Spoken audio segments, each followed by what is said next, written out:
নমস্কার। যুক্তি তর্ক সঙ্গে অর্কয়ে আপনাদের স্বাগত। আপনাদের সঙ্গে আমি অর্কপ্রভ সরকার। আপনাদের অনুরোধ, চ্যানেল সাবস্ক্রাইব করবেন, মনে করলে থ্যাঙ্কস বাটনে ক্লিক করবেন। দেখুন, তৃণমূল কয় প্রকার? এই প্রশ্নের উত্তর দিলে আমি আপনাদের কোনো পুরস্কার দিতে পারবো না। অ্যাপারেন্টলি দু প্রকার তৃণমূল, একটা ঋত তৃণমূল আর একটা মৃত তৃণমূল। তাছাড়াও আছে তারা ঠিক তৃণমূল নামটা বহন করতে পারছে না, সেটা হচ্ছে NCPI, nationalist citizens party of India. বাংলাদেশে এরকম একটা দল আছে কিন্তু, জাতীয় নাগরিক পার্টি, এনসিপি। তো 21শে জুলাই শহীদ সমাবেশে কলকাতার রাজপথে তিনটে মঞ্চ। মেয়র রোডে ঋত তৃণমূল, বিড়লা তালামণ্ডলের সামনে কালীঘাট তৃণমূল বা মৃত তৃণমূল, আবার ওদিকে শহীদ মিনারে কংগ্রেসের সভা, আবার দিল্লিতে রাজঘাটে সুদীপ বন্দ্যোপাধ্যায়, কাকলি ঘোষ দস্তিদার 21শে জুলাইয়ের শহীদ স্মরণে পুষ্পস্তবক অর্পণ করেছেন। এখন প্রথম প্রশ্ন হলো, তৃণমূল কংগ্রেসের কি 21শে জুলাই পালন করার কোনো নৈতিক অধিকার আছে? আপনারা যদি আমাকে এই প্রশ্নটা করেন, আমি বলবো না। তার কারণ কি? তার কারণ খুব স্পষ্ট। অবসরপ্রাপ্ত বিচারপতি সুশান্ত চট্টোপাধ্যায়ের নেতৃত্বে একটা কমিশন করেছিলেন মমতা বন্দ্যোপাধ্যায় ক্ষমতায় আসার পরই। 21শে জুলাইয়ে 93 সালে ঠিক কি ঘটনা ঘটেছিল, কার নির্দেশে গুলি চালানো হয়েছিল ইত্যাদি নিয়ে কমিশন তদন্ত করবে। কমিশন রিপোর্টও দেয় 2024 সালে। যথারীতি মমতা বন্দ্যোপাধ্যায় সেই রিপোর্ট প্রকাশ্যে আনেননি। 20শে জুলাই শুভেন্দু অধিকারী, মাননীয় মুখ্যমন্ত্রী, বিধানসভায় সেই রিপোর্টটি পেশ করেন। দেখুন, এগুলো আপনাদের জানা হয়ে গেছে যে মমতা বন্দ্যোপাধ্যায় নিজে কমিশন গঠনের সিদ্ধান্ত নিয়েছিলেন, সেই মমতা বন্দ্যোপাধ্যায় কমিশনের কাছে যাননি তার বক্তব্য জানাতে। কিন্তু বুদ্ধবাবু গেছিলেন, বিমানবাবু গেছিলেন, একাধিক পদস্থ প্রশাসনের আধিকারিকরা গিয়েছিলেন এবং কমিশন বলেছে যে তারা মহাকরণ, তখন তো মহাকরণ ছিল, পরে নবান্ন, যে সরকারের কাছ থেকে কোনো প্রয়োজনীয় নথি পায়নি। কমিশন সুপারিশ করেছিল যে মৃতদের 25 লক্ষ টাকা আর আহতদের 5 লক্ষ টাকা ক্ষতিপূরণ দিতে হবে। কিন্তু মমতা বন্দ্যোপাধ্যায় মৃতদের 2 লক্ষ টাকার, আহতদের 15,000 টাকা দিয়ে তার দায়টা সেরে ফেলেছিলেন। কিন্তু ওই 21শে জুলাইয়ের ঘটনাকে পুঁজি করে তৃণমূল প্রচুর রাজনৈতিক ফায়দা লুটেছে। অনেকে মন্ত্রী, সাংসদ, বিধায়ক সবই হয়েছেন। শহীদদের নিয়ে দড়ি টানাটানি হয়েছে। আগে শহীদদের মঞ্চে বসানো হতো, সেখানে পাগলু ড্যান্স হতো। দিদিমণি 21শে জুলাইকে রাজনৈতিকভাবে ব্যবহার করে ফায়দা লুটেছেন, কিন্তু ক্ষমতায় আসার পরেও 21শে জুলাইয়ের শহীদদের প্রাপ্য সম্মানটুকু দেননি। অনেকে প্রশ্ন তুলছেন যে 21শে জুলাইয়ে যারা নিহত হয়েছিলেন, সম্ভবত 12 জন, তাদের কি শহীদের মর্যাদা দেওয়া চায়? কমিশনের রিপোর্টে বিনয় বাদল, দীনেশের সঙ্গে এই শহীদদের এক বন্ধনীতে রাখা হয়েছে। এটা নিয়ে অনেকের আপত্তি যে এক বন্ধনীতে এদের রাখা ঠিক নয়। তবে কমিশনের যুক্তি, গণতান্ত্রিক অধিকার ফিরে পেতে তারা আন্দোলন করেছিলেন, গণতান্ত্রিক ব্যবস্থায় আন্দোলন, সেখানে পুলিশের গুলিতে যারা নিহত হয়েছেন তাদের শহীদের মর্যাদাই প্রাপ্য। কিন্তু মমতা বন্দ্যোপাধ্যায় কেন রিপোর্টটা আনুষ্ঠানিকভাবে প্রকাশ করেননি? Here lies the catch. কারণ মমতা বন্দ্যোপাধ্যায় নিজে তো সাক্ষ্য দেননি। সম্ভবত চক্ষু লজ্জার খাতিরে যে মনীশ গুপ্ত সেই সময় স্বরাষ্ট্র সচিব ছিলেন, আঙুল উঠেছিল, তার নির্দেশে পুলিশ গুলি চালিয়েছিল, সেই মনীশ গুপ্তকে লাল কার্পেট বিছিয়ে মমতা তার দলে নিয়েছিলেন। যাদবপুরে তিনি প্রতিদ্বন্দ্বিতা করেন, বুদ্ধবাবুকে হারিয়েছিলেন 20,000 ভোটে, মন্ত্রী হয়েছিলেন, পরে হেরে যান, তাকে রাজ্যসভায় সম্মানজনক পুনর্বাসন দেয়া হয়। যার বিরুদ্ধে অভিযোগ, যার নির্দেশে গুলি চালানো হয়েছিল, সেই মনীশ গুপ্তকে মমতা বন্দ্যোপাধ্যায় মন্ত্রী করেছিলেন। একজন ভদ্রমহিলা কত বড় মিথ্যাবাদী এবং তার রাজনীতির গোড়া থেকে শেষ পর্যন্ত শুধু স্ববিরোধিতায় ভরা, এর থেকে বড় উদাহরণ আর আপনারা কিছু পাবেন না। আপনি ক্ষতিপূরণটা দেননি কেন?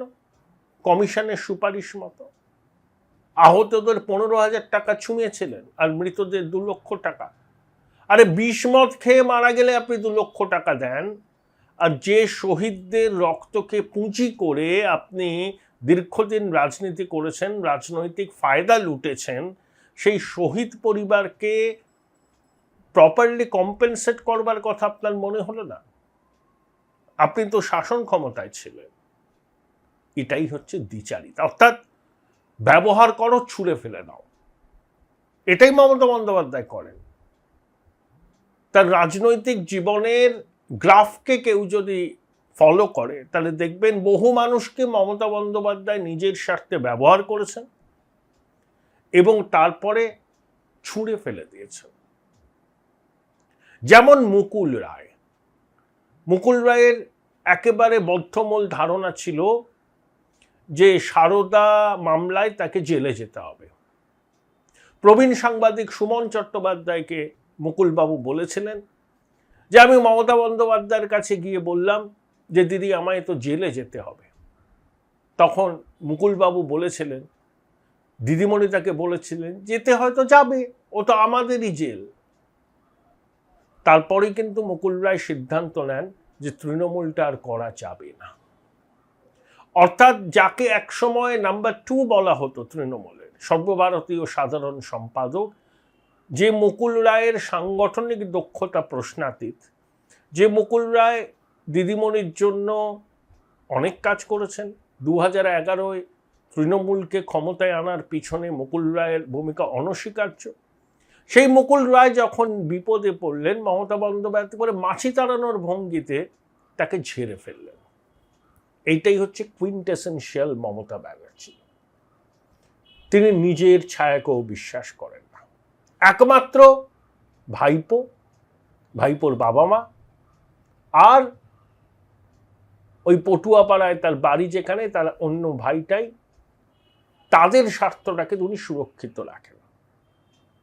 তাদের যেন কোনো বিপদ না পড়ে, ভাইপোর যেন কোনো বিপদ না হয়।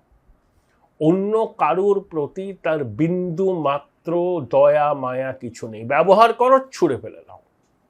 এটাই হচ্ছে কুইন্টেসেনশিয়াল মমতা ব্যানার্জি। দেখুন,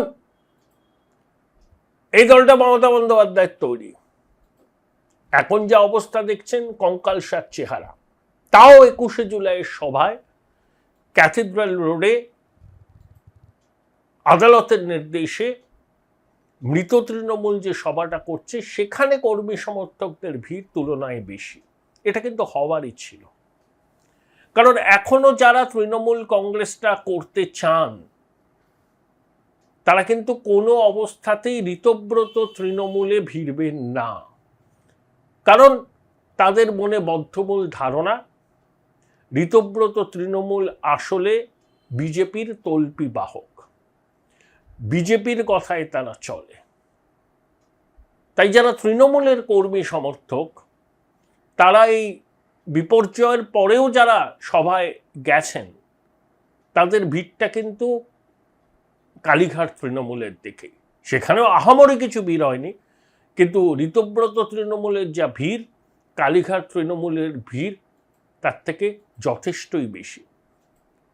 অনেকে মেয়ো রোডে এসছিলেন, চলে গেছেন তারপরে ক্যাথিড্রাল রোডে। অর্থাৎ ঋত তৃণমূল কি অ্যারেঞ্জমেন্ট করেছে, কারা কারা এসেছেন কর্মী সমর্থকরা, সেটা একবার পরখ করেই তাদের অনেকেই ভিড় জমিয়েছে মৃত তৃণমূলের সভায়। মমতা বন্দ্যোপাধ্যায় জিন্দাবাদ স্লোগানে উঠেছে। 20 জুলাই রাতভর নাটক হলো, মমতা অভিষেক ছিলেন প্রায় সারা রাত। মঞ্চভাঙা, সাউন্ড সিস্টেম খুলে নিয়ে যাওয়ার অভিযোগ। মমতা বলেছেন যে একজন গুন্ডা তিনি এটা করছেন, তারপরে আদালতের নির্দেশে পুলিশ নিরাপত্তার ব্যবস্থা করেছে। এখানে কতগুলো টেক অ্যাওয়ে আছে। ঋতব্রতর সঙ্গে যত বিধায়ক বা দলীয় পদাধিকারীরা থাকুন না কেন, তৃণমূলের কর্মী সমর্থকদের সিংহভাগ ঋতব্রত তৃণমূলকে আমল দিতে রাজি নয়। আর কর্মী সমর্থক ছাড়া দল চলে না। নির্বাচিত বিধায়ক, কিছু সংগঠনের নেতা কি কারণে তারা ঋতর সঙ্গে এসছেন সেটা সবাই জানেন। তাদের সঙ্গে কর্মী সমর্থকরা থাকবেন না, এটা বোঝার জন্য রাষ্ট্রবিজ্ঞানী হওয়ার কোনো প্রয়োজন নেই। এটাই খুব বাস্তব। এখন যে ছবিটা 21শে জুলাই দেখলাম আমরা, ভিড় যতটুকু হয়েছে নগণ্য। অনেক রেস্ট্রিকশন ছিল আদালতে। তৃণমূলের সেই সামর্থ্যও নেই যে এখন ভিড় জমাবে। আর কর্মী সমর্থকরা অনেকে কুণ্ঠিত, আসতে চান না, এক্সপোজ হতে চান না। এটা হয়, ক্ষমতা হারালে এটা হয়। আর যেহেতু 15 বছর থেকে ডাকাতির মহাসাম্রাজ্য করেছিলেন দিদিমণি আর ছোটবাবু, তো তৃণমূলের কর্মী সমর্থকরা রাগে, বিরক্তিতে, বিতৃষ্ণায় এড়িয়ে গেছেন। যারা এসছেন তাদের বেশিরভাগটাই দিদিমণির সবাই। এরপরে ঋতব্রত তৃণমূলের নির্বাচিত বিধায়ক যারা আছেন, যারা ভবিষ্যতে রাজনীতি করবেন, আবার নির্বাচনে দাঁড়াবেন, তারা কতজন ঋতব্রতর সঙ্গে শেষ পর্যন্ত থাকবেন, I have a great doubt. একটা তৈরি হলো, বিরোধী দলনেতা হলেন, ঠিক আছে, থাকবেন কিছুদিন বিধানসভার ভিতরে, কিন্তু এদের অধিকাংশরই মানুষকে ফেস করার ক্ষমতা নেই। মানুষ তো এই প্রশ্নটা করবেন যে আপনারা তো তৃণমূলের তহবিল থেকে টাকা নিয়ে ভোটের কাজে ব্যবহার করেছে, মমতা বন্দ্যোপাধ্যায় আপনাদের হয়ে প্রচার করেছে, তৃণমূলের সিম্বলকে সামনে রেখে ভোটে লড়েছেন। রাতারাতি সবকিছুকে অস্বীকার করে আপনারা হঠাৎ আলাদা হয়ে গেলেন, এটা কর্মী সমর্থকদের কাছে বিশ্বাসঘাতকতার সামিল। কিন্তু রাজনীতি তো আমি আপনি যেভাবে ভাববো সেভাবে হয় না। যারা ঋতব্রতর সঙ্গে ভিড়েছেন তাদের ব্যক্তিগত স্বার্থ সুরক্ষিত রাখার জন্যই গেছেন। প্রচুর মাল কামিয়েছেন, সেই মাল প্রোটেক্ট করার জন্য তারা গেছেন। সবাই জানে এটা কোনো হাইড্রোজেন বোমার গোপন ফর্মুলা আবিষ্কার করার মতো বিষয় নয়। আমি তো বিজেপি নেতৃত্বের রণকৌশল খুব স্পষ্ট। যে কোনো মূল্যে মমতা বন্দ্যোপাধ্যায়কে আর রাজনীতিতে প্রাসঙ্গিক হতে দেওয়া যাবে না। সেই কাজে বিজেপি নেতৃত্ব সফল। শুভেন্দুবাবু কি বলেছিলেন? ভোটে তৃণমূল হারলে তৃণমূলের সাইনবোর্ডটুকু ছাড়া আর কিছু থাকবে না। সেই প্রতিশ্রুতি শুভেন্দুবাবু রেখেছেন।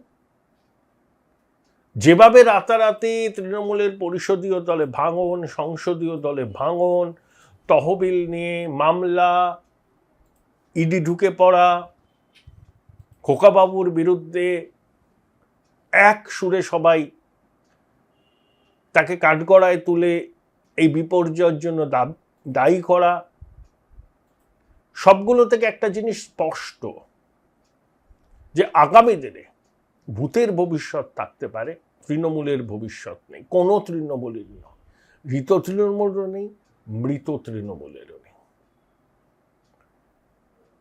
অর্থাৎ তৃণমূল দলটা আগামী দিনে আরো ভাঙবে। কিরকম ভাঙবে? মমতা বন্দ্যোপাধ্যায় শিবিরে হাতে গোনা যে কয়েকজন আছেন, লোকসভার 8 জন আর রাজ্যসভায় যারা আছেন এখনো পর্যন্ত, তাদের মধ্যে থেকেও রাজ্যসভায় 3-4 জন আর লোকসভায় 1-2 জন এদিক ওদিক করতে পারেন। কিন্তু ঋতব্রত শিবিরের বিধায়কদের একটা বড় অংশ আগামী দিনে কংগ্রেসমুখী হবে,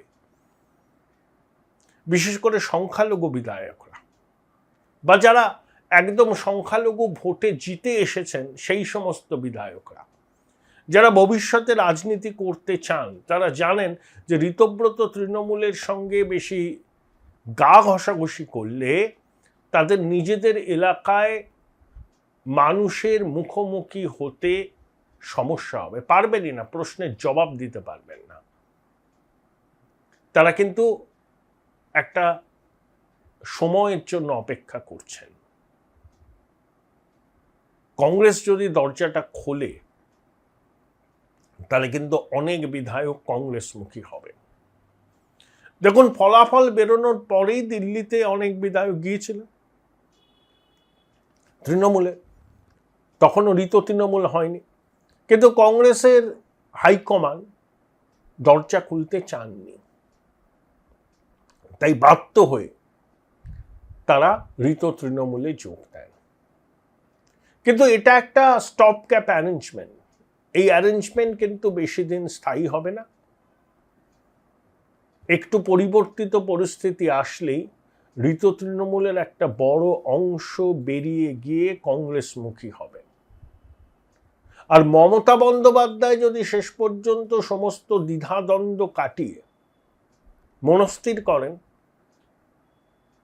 যে ভাইপোকে সুরক্ষা দিতে, নিজের রাজনৈতিক অস্তিত্বটাকে টিকিয়ে রাখতে কংগ্রেসে মিশে যাওয়া ছাড়া গতি নেই, তখন তিনিও করবেন।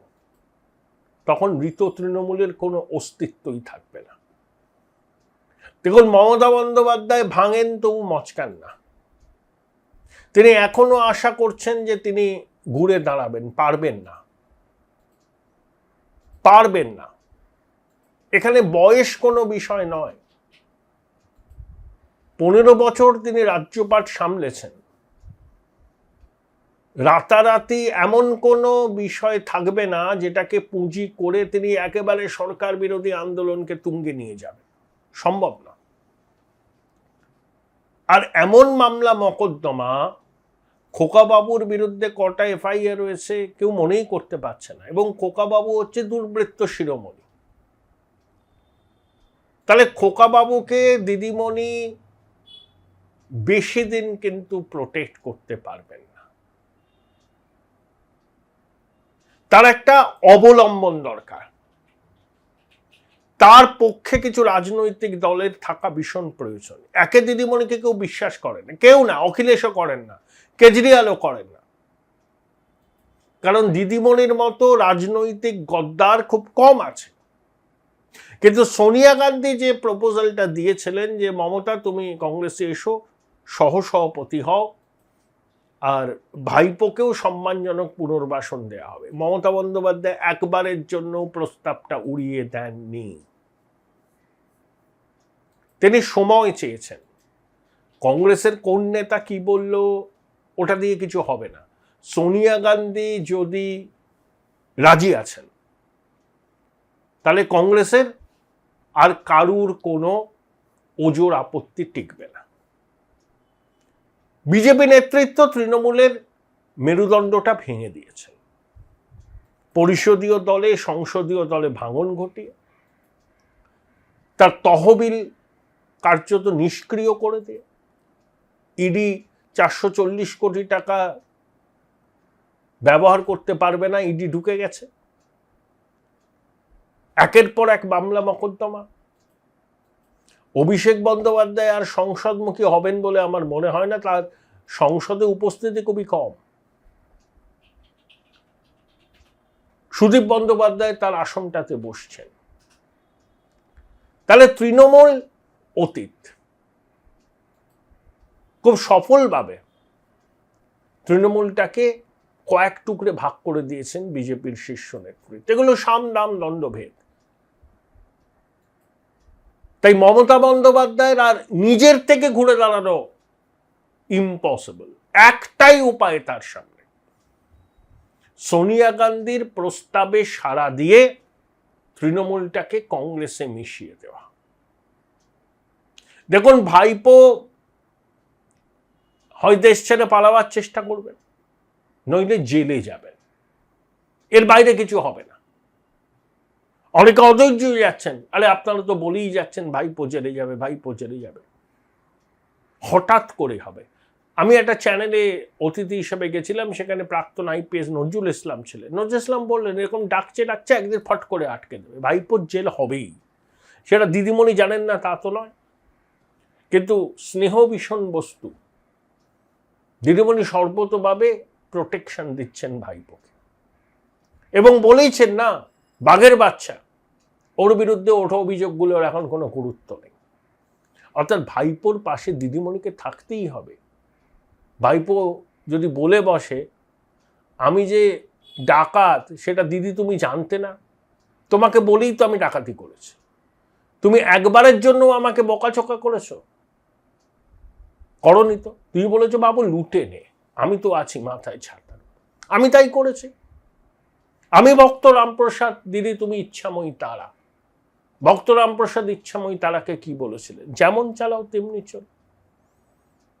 তাই ভাইপোর পাশে পিসিমণিকে থাকতেই হবে। ভাইপোকে তিনি কখনো পরিত্যাগ করবেন না, তাহলে ভাইপো মুখ খুললে সে তো আরো সর্বনাশ। কিন্তু তোলামূলের আর রাজনৈতিক ভবিষ্যৎ কিছু নেই। হৃত তৃণমূলে ভিড় কম, মৃত তৃণমূলে তুলনামূলকভাবে ভিড় বেশি, এরা সংবাদ মাধ্যমের চর্চার বিষয়। কিন্তু তৃণমূল পশ্চিমবঙ্গে আর কখনো ঘুরে দাঁড়াতে পারবেন না। যারা বিজেপি বিরোধী রাজনীতি করেন তাদের একটা বড় অংশ কর্মী সমর্থক এবং জনপ্রতিনিধি ঠিক সময় এবং সুযোগ মতো নৌকা পাল্টাবেন, কংগ্রেসে ফিরবেন। এবং কংগ্রেসিরা এখনো পর্যন্ত নির্বাচিত বিধায়কদের নিচ্ছেন না ঠিক আছে, কিন্তু নিচের তলায় বহু তৃণমূলের কর্মী সমর্থককে কংগ্রেস নিচ্ছে। এই হচ্ছে বাংলার বর্তমান রাজনৈতিক পরিস্থিতি। এবং বিজেপির এজেন্ডা সফল, শুভেন্দু অধিকারীর ভবিষ্যৎবাণীও সফল। সাইনবোর্ডটুকু ছাড়া তৃণমূলের আর কিছুই থাকবে না। ঘটনা প্রবাহ সেই ইঙ্গিতটাই স্পষ্ট করছে। ভাই ভাই, এটা মডেল না খাতা, আর কত ফটোগ্রাফি করবি? চুপ কর, সামনে মাধ্যমিক, নোট জোগাড় করে পড়তে হবে। কবে পড়বি ভাই? গ্যালারি তো নোটের লাইব্রেরি আর স্টোরেজে পিডিএফ এর ছড়াছড়ি। ধুর, কোনটা পড়বো কোনটা ছাড়বো কিছুই তো বুঝতে পারছি না। আরে তাহলে মৌলিক লাইব্রেরির বই পড়। ওদের সম্রাট এক্সক্লুসিভ সাজেশন বইগুলোতে পাবি সমস্ত গুরুত্বপূর্ণ এমসিকিউ, এসএকিউ ও বড় প্রশ্ন একেবারে উত্তর সহ। কমন পাবো তো? টপারদের জিজ্ঞেস কর। সম্রাট এক্সক্লুসিভ সাজেশন মাধ্যমিক, ভালো রেজাল্টের পাসওয়ার্ড।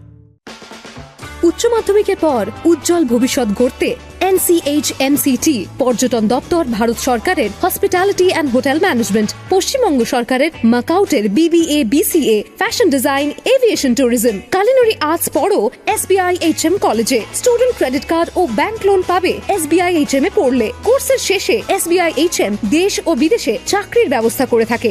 SBI HM হলো পশ্চিমবঙ্গের সেরা ম্যানেজমেন্ট কলেজ। SBIHM.com। বোলপুর শহরের কোলাহল থেকে মাত্র 20 মিনিট দূরেই রয়েছে সুন্দর রিসর্ট, যেখানে পেয়ে যাবে স্পেশিয়াস আর এস্থেটিক্যালি ডিজাইন রুম। তোমরা যারা গ্রুপে যাও তাদের জন্য আছে কমফোর্টেবল গ্রুপ স্টে অপশন, আর কাপলদের জন্য রয়েছে লাক্সারিয়াস সুইট রুম, তার উপর আবার ফ্ল্যাট 10% অফ। এখানে প্রকৃতির মাঝে তোমরা পেয়ে যাবে একটা সুন্দর সুইমিং পুল, ছোটদের জন্য প্লে এরিয়া আর একটা এস্থেটিক সেলফি কর্নার। প্রপার্টিটা পুরোটাই পেট ফ্রেন্ডলি, আর এখানে আছে অনেক কিউট ছোট ছোট র্যাবিটস। সকালের ব্রেকফাস্ট থেকে ডিনার পর্যন্ত পেয়ে যাবে একদম হোমলি কমফর্ট ফুড, যা এক কথায় অসাধারণ। বেঙ্গলি কুইজাইনের সাথে সাথে পেয়ে যাবে চাইনিজ আর নর্থ ইন্ডিয়ান অপশন। বিকেলে বনফায়ারের আলো, বন্ধুদের সাথে আড্ডা আর খোলা আকাশের নিচে গ্রাম বাংলার হাওয়া, পুরোটাই এক অপরূপ অনুভব। তাহলে বলো তোমরা কবে প্ল্যান করছো এই পিসফুল এসকেপটা? And don't forget to follow miss cupcake for more such travel updates.